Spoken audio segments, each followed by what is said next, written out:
La Liga's president slanders the Premier League over Man City's delayed verdict. Meanwhile, PREMFLIX is confirmed. CR7 just bought into a Spanish club. And are Chelsea in serious financial trouble? This is DMAC Daily. Breaking news, and the worst person you know just made a great point. Javier Tebas, the current president of La Liga, has directly called out the Premier League for its lack of action regarding the Manchester City 115 charges verdict. City were charged in February 2023 following a lengthy Premier League investigation into alleged breaches of financial rules. A hearing concluded more than a year ago, yet no outcome has since been announced. During that time, City have completed a historic treble and backed that up with a league title the following season. Now, it must be stated, this man is almost certainly not operating in good faith. Any chance to pop a shot at a rival competition, he's gonna take. But the criticism itself is actually legitimate. Tebas bemoaned the systemic failures to uphold the previously established rules within English football. He also brought up the fact that other top-flight clubs have faced repercussions, whether it be a fine or having points deducted, whilst, quote, Manchester City has impunity. Reminder, Everton were handed an initial 10-point deduction, later reduced to 6, then back up to 8 for breaching various PSR rules. Nottingham Forest were also docked 4 points for similar offences. Both clubs faced fairly immediate competitive consequences. Now, in fairness to City, the scale of their charges are far greater, but the hearing for this case concluded in December 2024. They've had more than a year to deliver a verdict, to deliver anything really, yet here we are in February 2026, still impatiently waiting an outcome. City continue to deny any wrongdoing, stating they possess a comprehensive body of irrefutable evidence to clear their name. Now, due process is essential here, particularly in a case spanning more than a decade of alleged breaches, but consistency is equally essential. When Everton and Forest are punished within months, yet City's case drifts into its third year, the perception of unequal treatment becomes unavoidable. For purely selfish reasons, I'd love to see the outcome delayed till the end of May this year, just so we can all collectively experience the euphoria of Arsenal bottling another league title. But in all seriousness, we gotta wrap this up sooner or later, right? Because it's getting out of hand here. I understand the potential outcomes are unlike anything the Premier League has ever seen, but I also seriously doubt City are actually gonna face an extreme punishment. If they were, then they wouldn't be committing their star player to a bumper 10-year contract extension and spending a further £463 million on recruits since the beginning of 2025. Just give them their £100 million slap on the wrist and get this facade over with. Or, I don't know, just relegate them, force Haaland and co to play in the championship. Either outcome will be comical. Staying in the Premier League, and it's official, guys, the world's most lucrative domestic sporting property is preparing to enter the streaming wars. CEO Richard Masters confirmed the launch of Premier League Plus, a direct-to-consumer streaming platform that will debut next season in Singapore. Now, this move represents the most radical shift in the league's media strategy since the formation of the competition back in 1992, and potentially marks the beginning of a structural transformation in how English football is sold worldwide. Branded by some as PREMFLIX, the service will allow subscribers to stream all 380 matches per season via a dedicated app available on smart TVs, laptops, and mobile devices. Crucially, this marks the first time the Premier League will own the customer relationship directly, so they'll be in charge of pricing, marketing, and distribution rather than licensing rights exclusively to broadcasters. The trial will obviously begin in Singapore in partnership with StarHub, the country's existing rights holder in the market. So its rollout is a relatively low-risk decision in terms of Singapore being a small yet affluent country, but if successful though, Masters has made clear the model could be replicated around the world. Now, the timing of this deal is also worth mentioning. While the Premier League remains the richest domestic competition globally, the value of UK broadcast deals has actually plateaued since the 2016-19 cycle. Overseas rights, meanwhile, have grown significantly in the meantime, reportedly rising 27% in the latest cycle. A direct-to-consumer platform offers the league a chance to capture a larger share of that global subscription income. That being said, there are inherent risks by going down this path. The Premier League's financial financial dominance has been built on competitive rights auctions between lucrative broadcasters. Moving away from that model could destabilize long-term revenue guarantees. From a consumer's perspective, I'm curious as to whether this will make football inherently cheaper or even more expensive. Could they introduce club-specific pricing models or something along those lines? Who knows? At this stage, it's purely speculation. Piracy is going to be another complex scenario to tackle if this expands. So yeah, Premier League Plus is definitely an interesting concept, but we're evidently a long way away from PREMFLIX worldwide.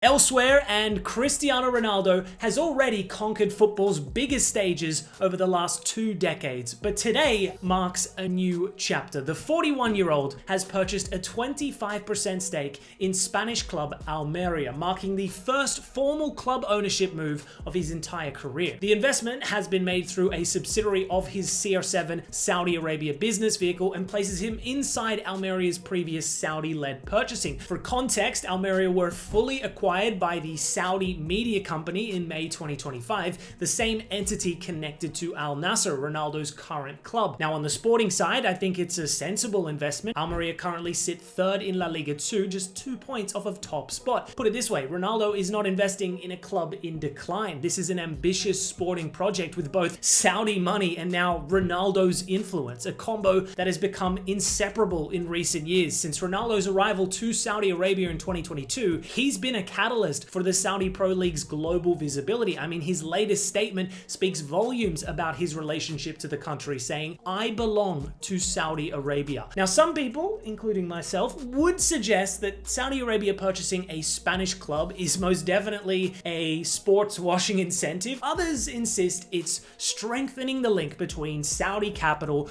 and European football infrastructure. I guess it's fundamentally a matter of opinion. That being said, there is a pretty clear symbolic aspect to Ronaldo's investment. The Portuguese star's most defining club years unfolded in Spain via Real Madrid, where he won 4 Champions League titles and rewrote La Liga scoring records. Now, as he approaches the final stretch of his playing career, he returns not as a superstar forward, but rather as a stakeholder. Unless he executes a world first and becomes an owner/player, one last dance in La Liga perhaps? That'd be pretty cool, I guess. But on a more serious note, this type of ownership route felt inevitable. Ronaldo's empire spans hospitality, fashion, fragrance, and various global partnerships. Of course, buying a football club was always part of the plan. There were rumors about ownership incentives when he first committed to Saudi Arabia, similar to Messi's Beckham-esque MLS agreement, so I wouldn't be surprised to see him purchase a Saudi club in the future too. For the meantime though, he's investing considerably in a prominent Spanish club. Moving back to English football news, and look away Chelsea fans, the club has now recorded the largest pre-tax loss in English football history, a staggering €407 million deficit for the 2024-25 season,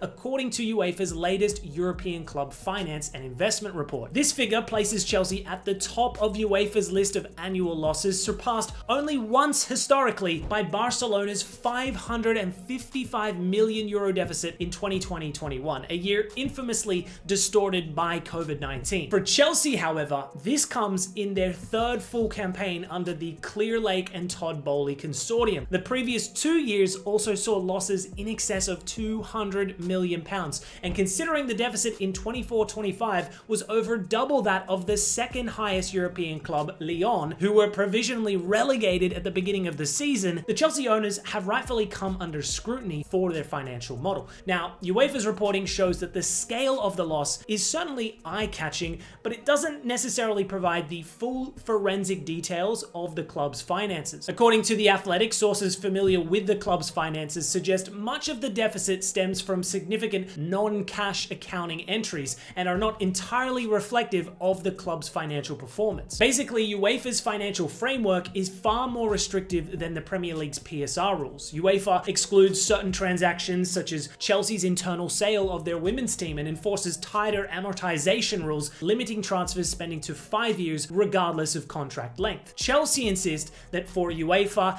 and for PSR, they remain compliant, but the sustained losses since the inception of Blueco indicates that this is not a particularly well-run club. Case in point, they didn't have a front of jersey sponsor for over 2.5 years. That's minimum £125 million of revenue lost. Many Chelsea fans liked the no sponsor shirt look aesthetically, but financially speaking, that has been disastrous. Then there's the squad churn of spending £1.3 billion in 4 seasons. One could argue it's a bold, daring approach and that Chelsea do now legitimately possess some of Europe's best young talents. And whilst there is an element of truth to that, the obscene spending will inevitably catch up sooner or later, unless they do a Man City, that is, and decide to think outside the box, if you catch my drift. And to close out this week's DMAC Daily, we got some rapid fire updates, starting with Neymar, who opened his scoring account for 2026 with a brace in a 2-1 victory over Vasco da Gama in the Campeonato Brasileiro, showing solidarity to Vini Jr. by dancing at the corner flag. Over in the J-League, and Ahumo Ohata pulled off one of the most insane goal line clearances I've ever seen. Bro hit a scorpion to prevent that from going in. Crazy stuff. 16-year-old wonder kid and soon-to-be citizen Caven Sullivan scored his first ever goal for Philadelphia Union's senior team. In fact, he scored 2 and provided another 2 in a 7-0 drumming in the CONCACAF Champions Cup. We had Victoria Pilsen eliminated from the Europa League despite technically not losing a single game. That's brutal. Whilst all 9 English clubs competing in Europe reached the round of 16. And Adama Traore has been exposed by fellow West Ham teammate Crescencio Somerville. So much for not lifting weights, as if anyone believed that in the first place. Anyways, legends, that's all for this week's DMAC Daily. Thanks as always for tuning in. Have a great weekend, and I'll see you next time.